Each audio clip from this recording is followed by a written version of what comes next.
Hello everyone, welcome to JNT online classes. और आज की क्लास में मैं आपके साथ डिस्कस करने वाली हूँ 10 वर्कशीट्स, नर्सरी के लिए इंग्लिश की 10 बहुत ही दमदार वर्कशीट्स। और इन वर्कशीट्स के थ्रू बच्चे को आप A से लेके Z तक का कंप्लीट बेस क्लियर करवा सकते हैं। तो लेट्स स्टार्ट द वीडियो, बिना किसी देरी के शुरू करते हैं। तो चलिए, सबसे पहले देखिए English worksheet alphabets for upper case. तो सबसे पहले हम बात कर रहे हैं अपर केस की, और लिखना कैसे सिखाना है इसके ऊपर मैं वीडियो बना चुकी हूँ, आप ज़रूर उस पर चेक कीजिएगा। और जिस तरह से मैंने लिखना सिखाया है ना, गारंटीड है, 100% गारंटीड, आपके बच्चे वो कभी नहीं भूलेंगे, वो बहुत जल्दी से सीखेंगे। तो ज़रूर चेक कीजिएगा। और इसके बाद अब आगे बढ़ते हैं वर्कशीट्स पे। तो देखिए, ये तो बिल्कुल बेसिक वर्कशीट है कि हम किस तरह से पहले एक डॉटेड वाली वर्कशीट बनाते हैं, उसके बाद 2 डॉट वाली, उसके बाद सिंगल डॉट वाली वर्कशीट। तो इसी में 3 वर्कशीट तैयार हो जाती हैं। जैसे कि ये देखिए, एक तो ये वर्कशीट हो गई जिसमें ये पूरी डॉटेड है। उसके बाद एक वर्कशीट बनानी है जिसमें सिर्फ 2 डॉट्स हों, और उसके बाद एक वर्कशीट बनानी है जिसमें सिर्फ आप सिंगल डॉट लगाएंगे। तो ये इस तरह की 3 वर्कशीट तैयार हो जाती हैं। इसके बाद नेक्स्ट वर्कशीट पे बढ़ते हैं। तो ये है लोअर केस के लिए, ये भी बिल्कुल वैसे ही है। इसमें सबसे पहले कंप्लीट डॉटेड है, एक वर्कशीट बनेगी पूरे कंप्लीट डॉटेड इस तरह से। दूसरी जो वर्कशीट बनेगी वो बनेगी 2 डॉट्स वाली, और जो तीसरी वर्कशीट बनेगी वो बनेगी सिंगल डॉट वाली। तो ये जो कंप्लीट डॉटेड वर्कशीट होती है, ये आपको प्रैक्टिस करानी है फॉर एटलीस्ट 5 to 10 डेज। 5 से 10 दिन तक आपको ये कंप्लीट डॉटेड वर्कशीट प्रैक्टिस करानी है। देखिए, बच्चा एक दिन में एक ही वर्कशीट करेगा ना, वो बहुत ज़्यादा नहीं करेगा, और बहुत ज़्यादा प्रेशर इतनी जल्दी बच्चों पे डालना भी नहीं है। तो अगर आपके बच्चे को 5 से 6 दिन में ही आपको ये वर्कशीट क्लियर हो जाती है, तो आपको फिर तो टेंशन लेने की कोई ज़रूरत ही नहीं है। उसके बाद ये मैक्सिमम 10 डेज़ में बता रही हूँ, मैक्सिमम आपको 10 डेज़ करानी है अगर बच्चा क्लियर नहीं हो रहा है कि कौन सी लाइन में बनाना है। उसके बाद जो, ये तो मैंने आपको बात करी है कंप्लीट डॉटेड वाली। उसके बाद जो 2 डॉट्स वाली हैं, वो आपको कम से कम 5 to 7 डेज प्रैक्टिस करानी है। और उसके बाद जो सिंगल डॉट वाली है, वो आपको for at least 5 to 7 days again practice करानी है। तो ये प्रैक्टिस पीरियड है इनका, कि कितने दिन तक बच्चों को ये चीज़ें प्रैक्टिस करानी है। और अगर आप ट्यूशन्स पढ़ाने जा रहे हैं या ट्यूशन स्टार्ट करने जा रहे हैं, तो भी ये वीडियोस आपके लिए बहुत हेल्पफुल होंगी कि बच्चों को कितने दिन तक क्या चीज़ करानी है। सो लोअर केस की तरफ बढ़ते हैं। इसमें भी आपको ऐसे ही रखना है। लोअर केस ज़्यादा दिन तक प्रैक्टिस करानी ही पड़ती है, क्योंकि बच्चों को इतनी जल्दी से कवर नहीं हो पाता, क्योंकि लोअर केस में आप खुद देख सकते हैं जितने भी अल्फ़ाबेट्स होते हैं बहुत कर्व्ड होते हैं वो। तो जो कंप्लीट डॉटेड है वो आपको कराना है for at least 10 days. 2 dotted again 10 days. तो सिंगल डॉटेड आप कम से कम 7 दिन तक करा सकते हैं। उसका रीज़न ये है कि 2 डॉट में ही बच्चे काफ़ी कुछ कवर कर लेते हैं, तो सिंगल डॉट में उन्हें टाइम नहीं लगता। आगे बढ़ते हैं थर्ड वर्कशीट की तरफ। थर्ड वर्कशीट में क्रॉस द ऑड वन, यानी कि अगर हम बच्चे को बोल रहे हैं कि ई फाइंड आउट करो, इस पूरी लाइन में ऐसा कौन सा लेटर है जो अलग है, तो वो थोड़ा सा अपना IQ यहाँ पे यूज़ करेगा, और उसके बाद वो फाइंड आउट करेगा कि एक लेटर है जो अलग है। जैसे के पी के, तो यहाँ पे P is the different one. तो ये बहुत ही इंटरेस्टिंग वर्कशीट है। मैंने थोड़ा कलरफुल बना रखा है, अगर आपके पास टाइम नहीं है जस्ट एक पेन लीजिए और फटाफट से बना दीजिए। नेक्स्ट पढ़ते हैं फोर्थ वर्कशीट की तरफ, और फोर्थ वर्कशीट में आइडेंटिफाई द करेक्ट लेटर। अब जैसे मैंने यहाँ पे स्मॉल b बनाया है, तो बच्चे कई बार ना b उल्टा बनाते हैं, मतलब d को b बना देते हैं, b को d बना देते हैं, और ये मिस्टेक्स बच्चे बहुत करते हैं। तो इसमें बच्चे को फाइंड आउट करना है this is the correct letter. इससे क्या होगा, बच्चे की बार बार प्रैक्टिस हो रही है और उसके दिमाग में ना एकदम छप जाएगा कि बी कैसे बनता है, क्योंकि जब हम उसको ये बार बार बताएंगे ना कि ये गलत है, मतलब this is the wrong one, तो इसलिए उसको पता चल जाएगा कि ये गलत होता है। तो आइडेंटिफाई द करेक्ट लेटर, दो जो सही लेटर है उस पर उसको सर्कल करना है। तो ये तो गलत है और ये भी गलत है, तो सही लेटर जो है उस पर सर्कल करना है।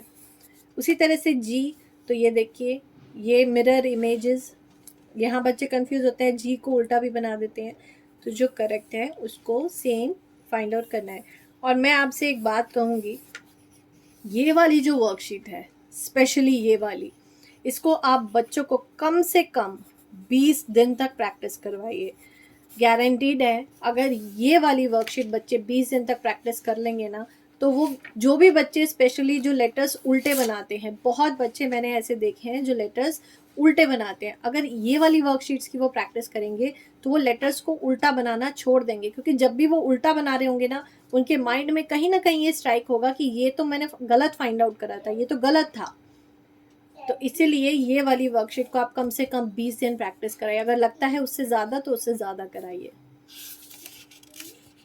अब बढ़ते हैं नेक्स्ट वर्कशीट की तरफ।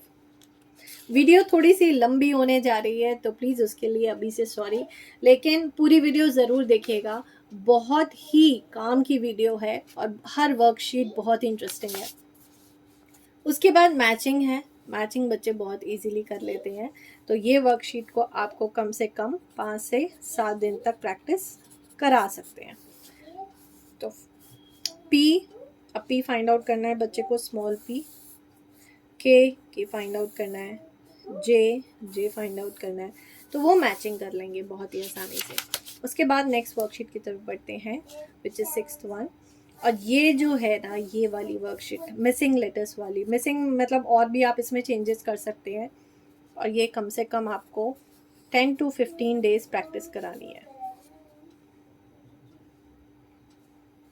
अब मिसिंग में बच्चे अपने आप फाइंड आउट करेंगे, ए के बाद क्या आएगा, बी, सी, डी, ई, एफ, जी, वो इजीली उसको कर सकते हैं। उसके बाद बढ़ते हैं नेक्स्ट वर्कशीट की तरफ। Right the missing letters, again जो अपर केस में थी वही सेम वर्कशीट मैंने यहाँ पे लोअर केस में। लोअर केस की वर्कशीट आपको कम से कम 15 से 20 दिन तक बनानी है। तो ये वर्कशीट आपको कम से कम 15 से 20 दिन प्रैक्टिस करानी है, क्योंकि ये लोअर केस है और लोअर केस जैसा कि मैंने पहले भी बताया थोड़ा टाइम लगता है। और ये लिखना कैसे सिखाना है इस पे मैं एक वीडियो बना चुकी हूँ, ज़रूर चेक करिएगा, बहुत इजी मेथड मैंने बताया उसमें, ज़रूर चेक कीजिएगा। उसके बाद बढ़ते हैं 8th वर्कशीट पे। 8th वर्कशीट में कलर कोडिंग है। कलर कोडिंग में हमें क्या करना है, जैसे बच्चे को ये बताना है एम जो है वो डार्क ग्रीन कलर का है, तो जहाँ जहाँ एम है उस पर उसको डार्क ग्रीन कलर करना है। एस रेड कलर से है तो एस फाइंड आउट करना है और उसको रेड कलर से कवर करना है। तो ये एक बहुत ही मज़ेदार वर्कशीट है और बच्चे इसको करने के लिए तुरंत तैयार हो जाते हैं, और कलरिंग के साथ साथ उनकी अल्फ़ाबेट पहचानने की, रिकग्नाइज करने की ये जो प्रैक्टिस है ना, ये बहुत अच्छी हो जाती है। तो ये वर्कशीट बहुत ही मज़ेदार है, बच्चों को करने में बहुत मज़ा आता है। तो ये वर्कशीट कम से कम आप 5 से 10 दिन तक ज़रूर कराइए बच्चों को। उसके बाद बढ़ते हैं 9th वर्कशीट की तरफ, वो है व्हाट कम्स आफ्टर। मैं एक सजेशन देना चाहूँगी कि ये वाली जो वर्कशीट है इसको कम से कम आप 20 दिन तक ज़रूर कराएं, क्योंकि बच्चे कभी भी कंफ्यूज नहीं होंगे। क्योंकि जो बच्चों का एग्ज़ाम बनाया जाता है ना, तो वो आगे पीछे पूछे जाते हैं उनसे क्वेश्चंस, तो इस तरह की जो वर्कशीट होती है वो उनको बहुत हेल्प करती है। दूसरी सबसे इम्पॉर्टेंट चीज़, बच्चे क्या गड़बड़ करते हैं, जैसे स्मॉल जी बनाया है तो इसके साथ ना वो कैपिटल नेक्स्ट बना देंगे, ना एच बनाएंगे तो वो कैपिटल बना देंगे। तो इसलिए ये गड़बड़ ना हो, इसके लिए मैं बोल रही हूँ कि ये वाली जो वर्कशीट है आपको कम से कम 20 दिन तक बच्चों को प्रैक्टिस करानी है। जैसे ए के बाद नेक्स्ट क्या आएगा, बी, सी, डी, ई, एफ, जी, एच। तो यहाँ पे बच्चों को ये चीज़ समझ में आ जाएगी, अगर कहीं कैपिटल है तो उसके साथ कैपिटल लिखना है, स्मॉल वाला पूछा गया है तो स्मॉल वाले में आंसर करना है। नेक्स्ट वर्कशीट की तरफ बढ़ते हैं। 10th one, circle the small letter. अब यहाँ पे सिर्फ कैपिटल लेटर दिया हुआ है, स्मॉल लेटर फाइंड आउट करना है और उसको सर्कल करना है। तो ये वर्कशीट कम से कम 10 से 20 दिन तक आपको प्रैक्टिस करानी है। मैं 10 to 20 डेज इसीलिए बोलती हूँ, बार बार आपको यही बात मैं रिमाइंड करा रही हूँ कि कुछ बच्चे होते हैं जो बहुत जल्दी चीज़ों को कैच कर लेते हैं और जल्दी से उनका कवर अप हो जाता है। तो 10 दिन क्या, कुछ बच्चे 5 दिन में ही उसको करके फ्री हो जाते हैं। तो मतलब जितनी बार भी दोगे वो करेक्ट कर रहे हैं, तो इसका मतलब बार बार प्रैक्टिस कराने की इतनी ज़रूरत नहीं है। लेकिन हर बच्चा एक जैसा नहीं होता है, तो इसलिए ये जो मैक्सिमम टाइम रखा जाता है ये हर बच्चे के हिसाब से रखा जाता है।